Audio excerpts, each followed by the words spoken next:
TV Candidez. Aqui a cidade tem muito mais espaço. Fundação Jaime Martins, promovendo cidadania.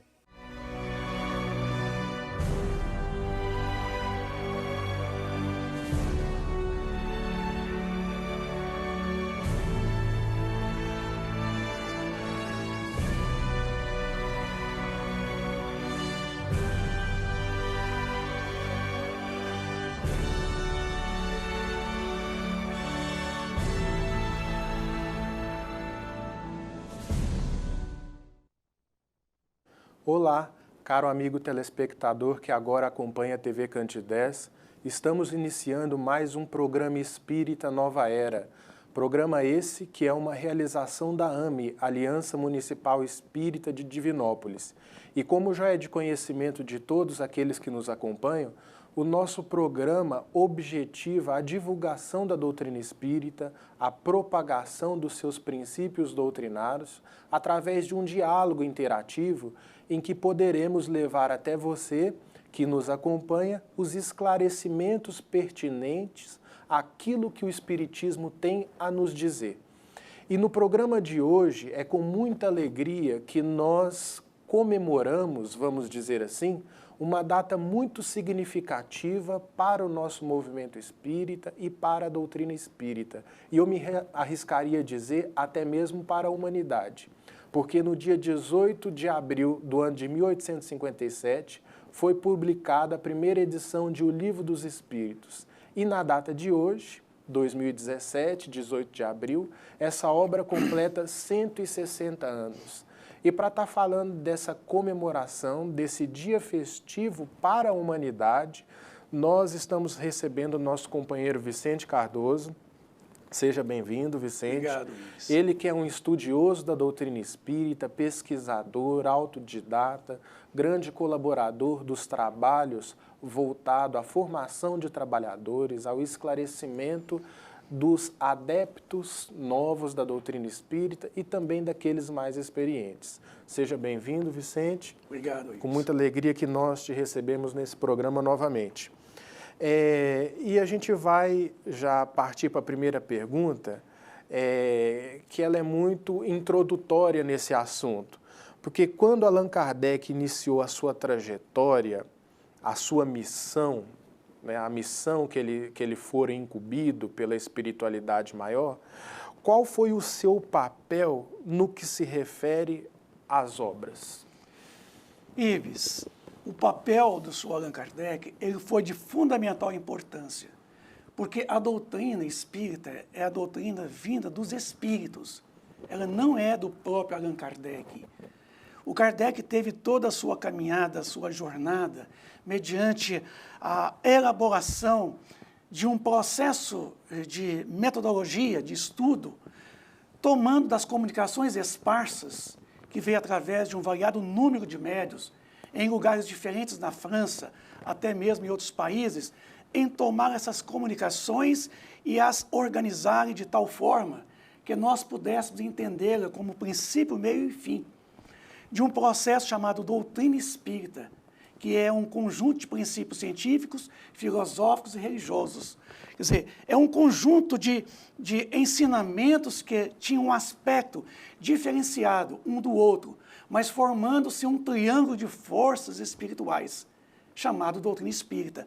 Então, o papel de Allan Kardec foi justamente pegar essas comunicações e dar a elas um corpo doutrinário, para que nós pudéssemos, mais cedo ou mais tarde, entender a doutrina no seu conjunto, como tendo seu aspecto filosófico, que é o das indagações, o dos porquês, o aspecto científico, como sendo a comprovação do que a filosofia iniciava os conceitos. A consequência moral, que é o ângulo religioso, que visa justamente unir os homens entre si e os homens a Deus, e restaurar o Evangelho do Cristo em espírito e verdade. Então, a caminhada dele foi uma caminhada assim, bastante grande no sentido de ter que correr atrás das comunicações muito esparsas e ele ter que organizar isso de tal forma que ganhasse esta simplicidade, que é a doutrina espírita, mas com metodologia, chamada metodologia experimental, da qual ele adotou. Porque Allan Kardec, ele observava os fatos, as comunicações esparsas. Ele provocava as manifestações. E, mediante as provocações, que é o método experimental, ele deduzia a posteriori. E ele chegou a uma conclusão de que, quando ele conheceu o Sr. Fortier, inicialmente, um antigo magnetizador francês, Sr. Pantier, Sr. Carlotte, Sra. Rogen, Sra. Panemaison, e depois conheceu a família Baldin, foi ali, na família Baldin, que ele deparou com fatos que motivou ele a possibilidade de transmitir aqueles ensinos à humanidade. Foi na casa de Sr. Rostand, foi aonde estava reunido ele, Sr. Fortier, Sra. Rogen, Sr. Pantier, a família Baldin, aonde um espírito comunicou a ele acerca da missão que estava reservado a ele, que era justamente de fazer a compilação de todas essas mensagens. Ele era um bom observador desses fenômenos, né? Um grande observador, porque Allan Kardec, inicialmente, ele não chamava Allan Kardec, ele chamava-se Hippolyte Léon Denisard Rivail. Ele adotou o pseudônimo de Allan Kardec quando da publicação da primeira edição do Livro dos Espíritos, que foi no dia 18 de abril de 1857. Foi que passou, então, a ser chamado de Allan Kardec. Mas ele teve esse papel de compilar essas comunicações que veio através de um variado número de criaturas que contribuiu poderosamente, inclusive, a família Baldin. As irmãs Baldins, que eram duas adolescentes, foram de fundamental importância na elaboração do Livro dos Espíritos. Então, o Livro dos Espíritos, fazendo hoje 160 anos de publicação da primeira edição, é muito importante para o movimento espírita, para os espíritas, porque é uma data que nós jamais podemos esquecer, porque o Livro dos Espíritos, para nós, constitui-se uma obra monumental de toda a edificação de um processo filosófico, que foi culminar com uma base científica, levando os homens às consequências morais, que é o principal objetivo da doutrina espírita. E uma data também muito representativa, não só para o movimento espírita, mas para a humanidade. Porque eu acredito que a grande resposta ao materialismo que a providência divina destinou aos homens, sem dúvida nenhuma, se iniciou com o Livro dos Espíritos. Certamente. Porque aqueles esclarecimentos que estão contidos nessa obra são de fundamental importância para o despertar da esperança de um novo homem, né, em meio a tanta turbulência. E é justamente nesse sentido que eu parto para a segunda pergunta, porque é o seguinte, o Livro dos Espíritos, ele foi estruturado de uma maneira muito específica, né? Muito específica. Em quantas partes o Livro dos Espíritos foi estruturado? Qual é a estrutura dele e qual a metodologia utilizada por Allan Kardec? Porque é uma obra que guarda um sentido muito especial para nós. E esse sentido especial vai desde a sua organização, né, Vicente? O principal objetivo, né, era justamente fazer com que tudo isso tivesse um processo tão organizado que nós jamais poderíamos deturpar. Eles mesmos disseram no projeto de 1868, que está no livro Obras Póstumas, de que a doutrina foi organizada de tal forma que seria inviável qualquer atitude minha, sua, de qualquer um de nós, em modificá-la.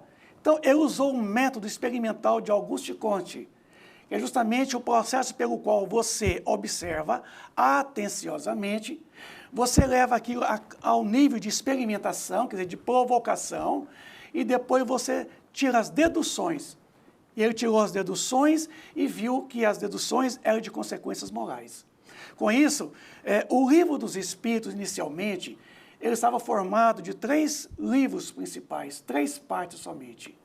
Com essas 3 partes, das quais os Espíritos trouxe através dos médiuns, o Sr. Allan Kardec, então, fez com que essas 3 partes ganhassem entre si uma concordância muito racional, numa sequência, como o primeiro livro, que tratava da doutrina espírita em si, a segunda parte, que seria justamente as leis morais, e a terceira parte, que era das penas e recompensas futuras.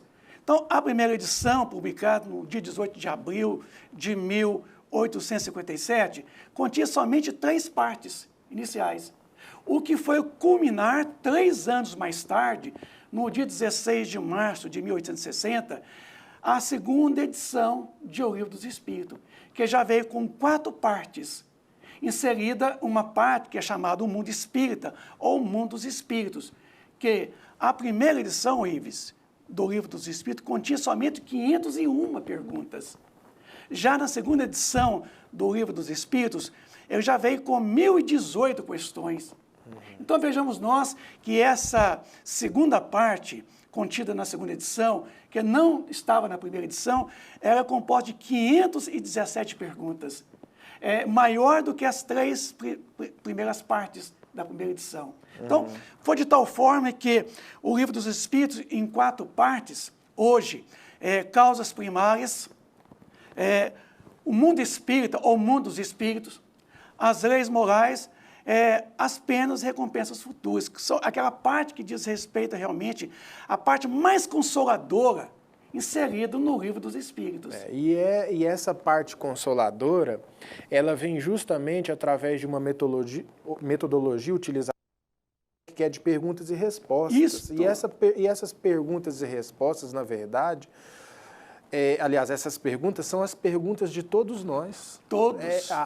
Quando existe um processo de identificação do leitor ao tomar contato com o Livro dos Espíritos, extraordinário. Porque quando você vai se deparando com aquelas perguntas, pelo menos foi assim a primeira vez que li, isso eu que queria estar perguntando. A pergunta que todos nós queremos em fazer. qualquer instante. Então, Allan Kardec adotou a maiêutica de Sócrates, quer dizer, baseado num princípio de perguntas e respostas.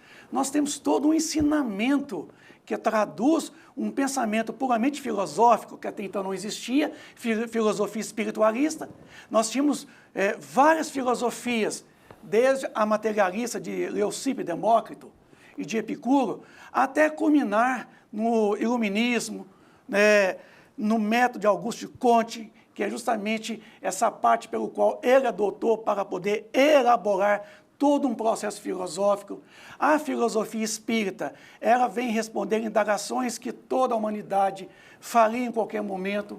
E a doutrina espírita, ela tem respostas assim, de certa forma, que devem ser contextualizadas no decorrer de todo o processo cultural da humanidade. Agora, um dos grandes baques para o pensamento religioso, que bem conhecido da trajetória humana, foi quando Charles Darwin publicou A Origem das Espécies, que foi, naquele momento, uma afronta para a religião. Foi. Porque o homem não foi mais criado, o homem sempre esteve aqui, foi um processo de evolução natural. Quer dizer, o evolucionismo, na época, tomou o lugar do criacionismo, do velho e ultrapassado criacionismo. Isso. Então, foi Charles Darwin que introduziu essa ideia. Só que Charles Darwin publicou essa obra em 1859, ou seja, 2 anos após a publicação do Livro dos Espíritos, que já trazia as respostas para aquilo que a ciência de Charles Darwin traria. Que a evolução é através da reencarnação movimentando todo o princípio da evolução. Inclusive, Ives, o Livro dos Espíritos ele traz no seu bojo, toda a sua estrutura, justamente a doutrina criacionista e a doutrina evolucionista. Com certeza. Então, a doutrina espírita ela está de posse do processo de que todos nós fomos criados. Mas não é o criacionismo vulgar. Mas ela fala, ao mesmo tempo, da evolução. Então, nós fomos criados, sim, por Deus, mas para evoluirmos. Então, a obra de Darwin agrega aos princípios doutrinários, porque, estando ela segregada unicamente no evolucionismo, a doutrina espírita abre o leque, expande e mostra de que o criacionismo não vulgar, mas aquilo que culminou no evolucionismo, é de posse dos princípios científicos da doutrina espírita. Porque lá na primeira parte do Livro dos Espíritos, que trata também de Deus, do universo e da criação. E no livro, a Gênese, especificamente, fala da criação. Então, a ideia do criacionismo não pode ser vulgar. Ele tem que estar fundamentado em cima de um princípio fundamental, que é a ciência. que a doutrina espírita está de posse da ciência. Com certeza. A ciência, na verdade, ela colaborou muito para que a doutrina espírita se mantivesse sólida, porque eu até costumo dizer em algumas palestras o seguinte: você só se prova um bom motorista não em pistas maravilhosas do Canadá, mas em dia de chuva, com a pista nas estradas emburacadas. Então, assim, a doutrina espírita, como um conceito novo, deveria também sofrer esses ataques da adversidade. Sim. Porque o Evangelho segundo o Espiritismo tem uma frase de rodapé que diz que não há fé inabalável, senão aquela que pode encarar a razão face a face em todas as épocas da humanidade. Então, para que a fé pudesse encarar a razão, ela precisaria dessa solidez da base. Não é isso? E a doutrina espírita tem essa base porque ela comprova. Aliás, todo o processo partiu primeiro da prática. A teoria ela veio a posteriori. O processo da doutrina espírita começou justamente pelo magnetismo. Naquela época, do século XIX, era muito comum as experiências com mesas que tinham uma vida factícia e que as mesas falavam, as mesas andavam. Então, o fenômeno partiu de uma prática que foi culminar num processo pedagógico, que é o Livro dos Espíritos para nós, Ives, é um compêndio pedagógico, é um compêndio que traz uma proposta de uma pedagogia que nós chamamos de pedagogia espírita, porque está imbuída do espírito da filosofia, das indagações, por que estou aqui, de onde eu vim, por que sofro, para onde eu irei quando daqui partir. Então, a doutrina espírita, ela responde quantificando e qualificando o que a filosofia indaga. Porque ela comprova, por meio de provas irrecusáveis, a existência do mundo espiritual e suas relações com o mundo corporal. Por base do fenômeno mediúnico, através da mediunidade, vem a comprovação da continuidade do processo existencial. Ô Vicente, a gente falou um pouco dessas adversidades, né, que a doutrina espírita passou. E a quinta pergunta, ela vem justamente nessa direção, porque nos diz assim: quais foram as etapas que o Livro dos Espíritos superou? E como que essa obra fez, vamos dizer assim, como essa obra conseguiu se manter intacta? Porque dentro de toda essa diversidade, a gente acaba que falou um pouco sobre isso, mas como que o Livro dos Espíritos ele se manteve? Primeiro, vamos colocar o Alto de Fé de Barcelona. Em 1861, quando o bispo Palau mandou queimar 300 livros espíritas, que estava sendo enviado lá para a Espanha. Ele manda no correio pegar aquela caixeta de livros, colocar na praça pública, onde estava acostumado a queimar pessoas. Ele manda queimar 300 livros espíritas.